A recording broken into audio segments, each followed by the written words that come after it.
Hi friends, మీరు చూస్తున్నారు KSK information YouTube channel. Guys, ఈ రోజు అయితే ఆంధ్రప్రదేశ్ ప్రభుత్వం పట్టణ ప్రాంత పేద ప్రజలకు, మధ్యతరగతి కుటుంబాలకు మనకు ఇల్లు నిర్మించుకోవడం కోసం 3,00,000 రూపాయలు వడ్డీ లేని రుణాన్ని ప్రకటించడం జరిగిందన్నట్టు. ఈ రుణ సౌకర్యాన్ని ప్రకటించింది. లబ్ధిదారులు తీసుకునే ఈ రుణం పై పూర్తయ్యే వరకు వడ్డీ భారాన్ని మొత్తం రాష్ట్ర ప్రభుత్వం భరిస్తుంది. సో అంటే మనకు ఫ్రీగా 3,00,000 రూపాయలు అయితే ఇస్తుంది ఇల్లు కట్టుకోవడానికి.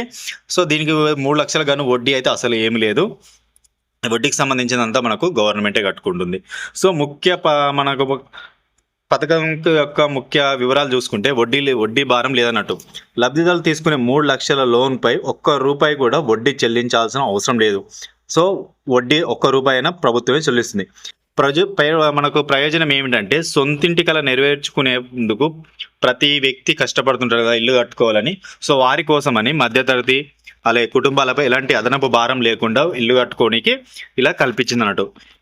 దీనికి తోడు మీరు కేంద్ర ప్రభుత్వం నుంచి ప్రధానమంత్రి యోజన కింద కూడా పథకం లబ్ధి కూడా చేకూరుతుంది. సో అక్కడ నుంచి కూడా మీకు అమౌంట్ అయితే రావడం జరుగుతుంది. కాబట్టి అది కూడా మనం అప్లై అయితే చేసుకోవచ్చు అన్నట్టు. అలాగే గృహ నిర్మాణాలకు, ఇల్లు కేటాయింపుకు సంబంధించిన పూర్తి వివరాలు లబ్ధిదారులకు అందుతున్న సాయం గురించి సమాచారం కోసం మనకు ప్రభుత్వం అయితే చేయడం జరిగిందంట. అంటే మనకు గవర్నమెంటే మనకు వడ్డీ లేని రుణాలు అయితే ఇవ్వడం జరుగుతుంది ఫ్రీగా. దీనికి కావాల్సిన అర్హతలుగా చూసుకుంటే, దరఖాస్తుదారులు మనకు ఆంధ్రప్రదేశ్ ప్రభుత్వ పౌరుడై ఉండాలి. అలాగే పేదరిక దిగువ రేఖకు ఉండాలి. అంటే మనకు తెల్ల రేషన్ కార్డు కలిగి ఉండాలి.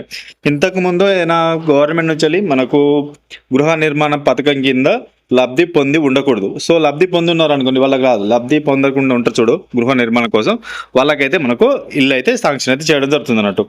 దరఖాస్తు ఎలా చేసుకోవాలంటే, దరఖాస్తు కావాల్సిన పేపర్లు ఏమైనా చూసుకుంటే మనకు ఆధార్ కార్డు ఒకటి, అలాగే మనకు నివాస ధృవీకరణ పత్రము, ఆదాయ ధృవీకరణ పత్రము, రేషన్ కార్డు, ఇవన్నీ తీసుకొని మీరు ఎన్టీఆర్ హౌసింగ్ స్కీమ్ అనే అధికారిక వెబ్సైట్లోకి వెళ్ళి అప్లై చేసుకోవచ్చు. లేదంటే మీరు డైరెక్ట్ మీసేకి వెళ్ళి కూడా అప్లై చేసుకోవచ్చు. ఈ విధంగా మీరు మరింత స్వచ్ఛత కోసం దయచేసి మీ ప్రాంత, పట్టణం లేదా గ్రామం ఏదైతే ఉంటుందో మీ దగ్గరలోని మున్సిపాలిటీకి వెళ్ళి అడిగినా లేదా మీ సేవలకు వెళ్ళి అడిగినా కానీ దీనికి సంబంధించిన అన్ని వివరాలు అయితే వాళ్ళైతే మనకు వెల్లడించడం జరుగుతుంది. ప్రక్కంచెలు కూడా మీరు దీనికి సంబంధించిన వివరాలు కూడా తెలుసుకోవచ్చు అన్నట్టు. ఈ విధంగా మీరైతే వెబ్సైట్లో కూడా చూసుకోవచ్చు. అధికారిక వెబ్సైట్ చూసుకుంటే మనకు PNG అర్బన్ 2.0 దాని కింద కూడా చూసుకోవచ్చు అన్నట్టు. ఈ విధంగా అలాగే మీరు తీసుకునే ఈ వడ్డీ లేని రుణాన్ని గవర్నమెంటే మనకు ఫ్రీగా ఇస్తుంది. కాబట్టి ఎవ్వరు కూడా ఈ వడ్డీ లేని రుణాన్ని అయితే మిస్ చేసుకోకండి. మనకు గవర్నమెంటే ఫ్రీగా 3,00,000 అయితే ఇస్తుంది, అది కూడా వడ్డీ లేకుండా హౌస్ కట్టుకోవడానికి. ఇలా హౌస్ అనేది ప్రతి ఒక్కరి కళ కాబట్టి, ప్రతి మధ్యతరగతి చిన్న కాంచెలు ప్రతి ఒక్కరు ఇల్లు అనేది సొంతింటి కళ అనేది ఉంటుంది కదా. సో వారి కోసం అయితే ఇలా మనకు వడ్డీ లేని రుణాలు అయితే ఇవ్వడం జరుగుతుంది. కాబట్టి ప్రతి ఒక్కరైతే ఈ అవకాశాన్ని సద్వినియోగం చేసుకోగలరని కోరుకుంటున్నాను. అలాగే గైస్, ఈ వీడియో మీకు నచ్చితే తప్పకుండా లైక్, కామెంట్, షేర్ చేయండి. అలాగే మీ ఫ్రెండ్స్ అండ్ ఫ్యామిలీ మెంబర్ కూడా షేర్ చేసి ఇలాంటి వాల్యుబుల్ ఇన్ఫర్మేషన్ని మీ ఫ్రెండ్స్ అండ్ ఫ్యామిలీ మెంబర్ కూడా తెలియజేయండి. గైస్, వీడియో నచ్చితే తప్పకుండా లైక్, కామెంట్, షేర్ చేయండి. Thank you for watching my friends. Thank you.